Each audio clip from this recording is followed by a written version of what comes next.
Peace and love to my fellow sister queens and lady friends. This is Misty Moon, and I'm here to share another week of womb wisdom. And this particular week, I want to talk about vibrations and music and being super conscientious about the type of music that we listen to because they all do carry a particular vibration.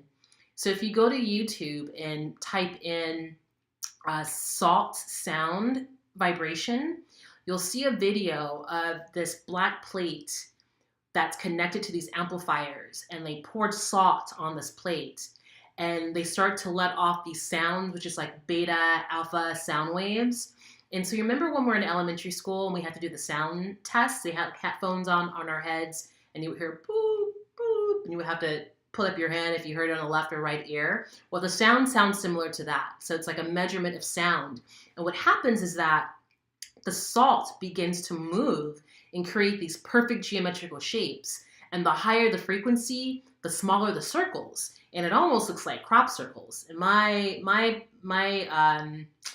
opinion, my theory based on that experiment alone is that crop circles, if you believe in that, were created using sound. Because they even say that dogs have a hard time walking through crop circles because dogs have a very sensitive ear. So they can probably hear that vibration lingering in the crop circles. Just a little theory to put out there. There's another book called How to Build a Flying Saucer. When I was in school, my teacher had shared this with us. I've never read the book, but he used an example from this book when we were talking about sound healing. And in this book, they demonstrated this experiment that they did in South America somewhere where they have all the ancient pyramids, and they pointed all these gigantic speakers towards the pyramid and let off the same sound like I just described in the seesaw experiment with the high pitch alpha, theta. I'm not sure if it was beta or alpha, what type of wavelength, but when it got to a certain frequency at a certain volume, the rocks on the pyramid begin to shift. So their theory is that the pyramids were created using sound in some way.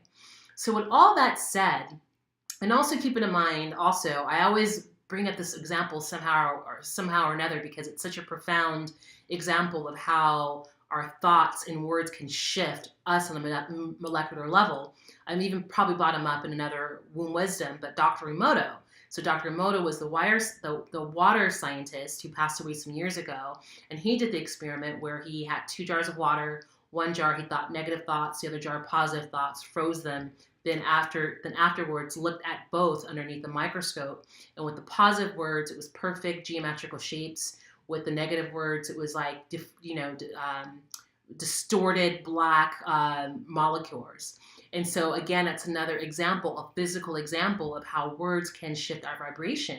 So if that's the case, imagine what music can do, because we're not only talking about the lyrics in music, but we're talking about the bass. We're talking about all the other vibrations that goes behind the production of the music that we may not even be aware of. And Professor Griff, I'm not sure if you're familiar with his work, he is a former member of Public Enemy, and he's become this like super conscious motivational speaker within the realm of hip hop, and starting to bring people's awareness about being very conscientious about hip hop and the hidden agenda that goes into hip hop. It's a whole other story, but what I want to share with you that he has talked about is how music stimulates the various chakras along our bodies. And chakras are there's 7 main chakras that are from the base of our spine all the way up to our crown chakra. They're like wills, and the name in Sanskrit is will. So they're like little vortexes, and they correspond to various organs in the body, various attributes, various imbalances. And so what Professor Griff had said in his research is that hip hop specifically, it used to stimulate the crown chakra. It used to be, spiritually uplifting. I mean, think about hip hop back in the 80s, and just it was always positive about uplifting the people. And now it's all about, monetary gain and about killing and bitches and hoes and all that crap. So again, it's not just in the lyrics, but even the music. And so Professor Griff says that in his research that hip hop specifically, more mainstream hip hop I'm speaking of, not the underground conscious hip hop, but mainstream hip hop, it's designed to stimulate our lower chakra, like our root chakra, which is all about survival and connecting to our ancestors, but it's also about the animalistic behavior of us. So think about it. You're in a club, it's dark, you're drinking alcohol, you know, popping pills or whatever, and you have this type of vibrational music playing. So what happens? What do you want to do when you leave the club? Most of the time you just want to hook up with people. So it's like it stimulates that sexual desire within you, but in an unhealthy way. Okay, and that's more of an extreme example, like at a club, but even in your home, you know, you want to be very conscientious about what type of energy you bring in your home, and it even comes in through music. I'm just going to mention another person. I'm not going to go into it, but if you're curious about this topic and you want to go down the rabbit hole, check out a gentleman by the name of John Todd.